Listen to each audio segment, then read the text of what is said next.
not here to do a sales business for case tracking and managing. And I thought the challenge for me, I mean, honestly, anybody can create a case management system. There's hundreds of them out there. I thought, what am I going to do to make a difference? And why do I think I can create something that nobody else has created? And really it was a decision, it was a business decision based on trying to produce something that would enable people that are at the front lines to develop reports and information that they could present to their management, and it would be in a way that management would get the picture, because really we were very fearful of ethics, because if it got too close and you got too ethical, I can't meet my result. And I don't mean that ethical in terms of, there were acceptable practices back then that were just a little bit shady. I wasn't involved in an Enron kind of deal or anything, but certainly enough that I thought, I'm going to create something that you can actually do some analysis with, you can actually get information and present it to your management so that they could understand the kind of situations they were in. So all of the analysis type stuff, root cause analysis was the biggest one for me. It's being able to stratify the data. Like, I don't know if any of you have done data analysis, but it's brutal. And for an organization the size of Lyn's, I would say it's pretty near impossible doing it from an Access database or an Excel spreadsheet, or most case management systems today. They're really not meant to do that. They're meant to simply track. So we use case management in it. We want to manage. We don't just want to track. It's not a case tracking tool. It's designed to help you manage. So when I think about that, as the president, I have the luxury of being able to be a dummy and still get along in this world. I don't need to be a tech-savvy person. I have the business knowledge. So one of the things that I recognized is the people in this industry are not tech-savvy. They're no more tech-savvy than I am. And so I became the standard of performance, and I thought, if the thing needs to be intuitive, if I can't figure it out, chances are my clients won't figure it out. So our team had developed a product that we felt one of the primary things was to be intuitive for users, because we have a lot of, not to pick on them, but a lot of ex-police officers that are really good, but they're not into systems, and they shouldn't have to be into systems to be able to input the data and track it and manage it properly. The system needs to be intelligent to be able to take that data and turn it into information so that we can manage our businesses. So a big challenge was to make a fairly complex system. A lot of our clients are multinational. They're global in nature. They have multi, and more variables than I care to think about. So it can be very complex very, very quickly. So the challenge is really to try to keep it simple, and so create a complex engine behind a simple interface. So interface was key. Obviously, web, I'm not going to speak to each one of these points because they're pretty obvious. Web-enabled was absolutely crucial for us. If you're going to have, it's like the founding of the FBI was to be able to go across state lines. That was a long time ago. So criminals today are people that are frauding. Something works in New York. 2 days later, they're in Chicago doing it, and then they're in San Diego doing it. And so you got to be able to dispatch your investigation across state lines and across country boundaries and so on. So web-enabled was really, really important. That creates a number of problems because in a case file, you want to be able to have the attachments. You want to put video files, audio files. You want to be able to have it searchable. You want and you don't want any degradation in speed, as you've got a large organization with a lot of numbers of investigations. So the challenge is, I'm working off of a small pipe, and So how to structure that system so that it's fast and efficient via the web was a challenge, particularly when we started. It's getting a little faster these days with fiber optics and so on, but our system was designed so that you could function via the dial-up connection in countries where they don't have high speed. So it was quite a challenge in that area. So then you think about all of the things that go on when you're managing a case. And it was interesting, I was talking to somebody this morning talking about what they do to assign activities within a case. The case system should be able to handle a team approach, so you should be able to assign more than one investigator to a team. You should be able to assign activities to other people in the organization. If you assign an activity to somebody in legal, or if they're part of the team, if you set them an action to complete by a certain time, when they reply to you, it should go directly into the file.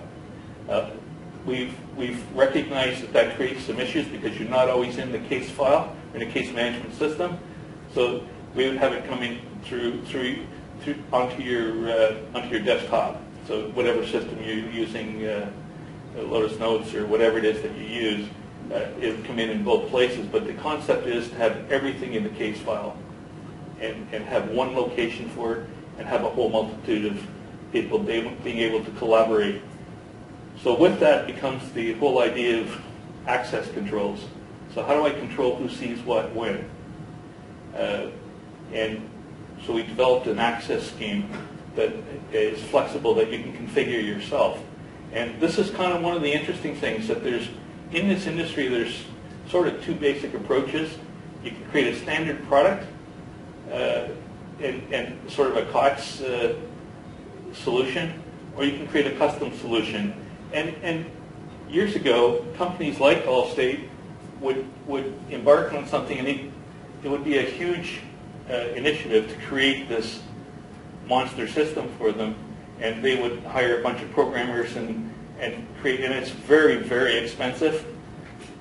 And as things change, you're going to be having to staff IT people rather than people in the ethics department. So you're going to be really growing the IT group at the peril of the investigations group. So the concept is that you want to make sure that every single element in your system can be modified and changed yourself as your organization evolves, as you add users, delete users, and you want to be able to control the access levels and who has access to what information.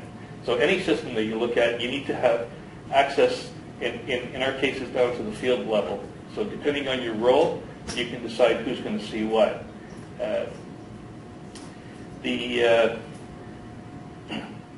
The idea that being customized, and this is the whole, so you got the standard, the two, and we realized that when we first started, we thought we were going to have an out-of-the-box solution that would satisfy everybody because it was such a great system. And we realized really short into the game that everybody does business very, very differently. And so we had to configure it to suit each and every client. So we created a standard engine that can be configured to suit each client. So when you're looking at a system, and in today's world, you can library the basics, the basic engine of it, pull those components together, and configure it to suit your specific needs.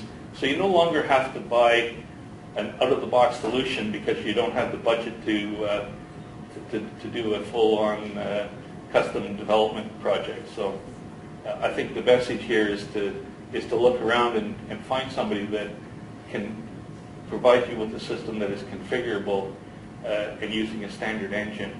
And there's a lot of benefits to that in terms of the biggest part of software, to be really frank with you, is testing.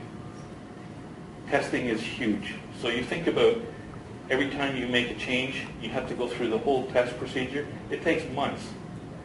If you have a bunch of modules that are all pre-tested and ready to go, and you come up to me and say, you know, Ray, we didn't think of this, and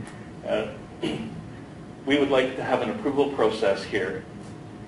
Well, if in the past, if you installed an approval process, you'd have to retest the entire system and implementing one little change. And that's why there were big dollars involved in, you know, when you buy standard software and you start customizing, you know, and personally I have an issue with software companies, but it always bothered me that you had to spend that much money every time you wanted to make one little change, and as if it was just coming out the gate. So the concept that we came up with was to try to think about this and reduce the amount of testing, have all standard modules.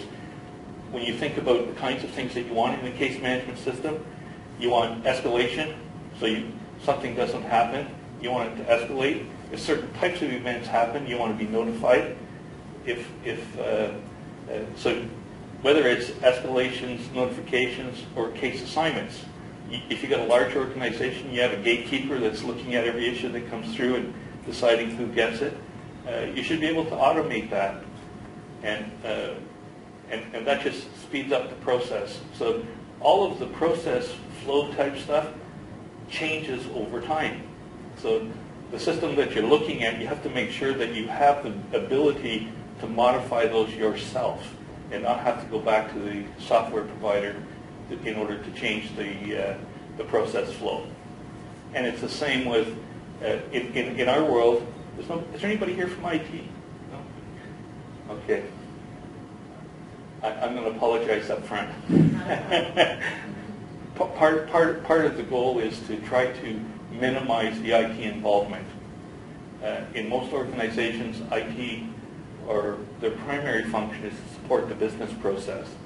And back in my old life, you know, to be honest with you, I could give a rip about this. If I couldn't get the financials out in time, IT, I mean, the whole IT department was on it if we couldn't get the numbers. So that's their primary focus generally. So when you come in and you want something, you're put on a list. So we recognize that part of the benefit that we tried to bring was to say, listen, let's build a system that you can configure and customize and evolve yourself after we've created it. So if you want to change your workflow, you want to change your assignment notifications, your business rules, you should be able to get in and do that yourself at an administrative level in your organization.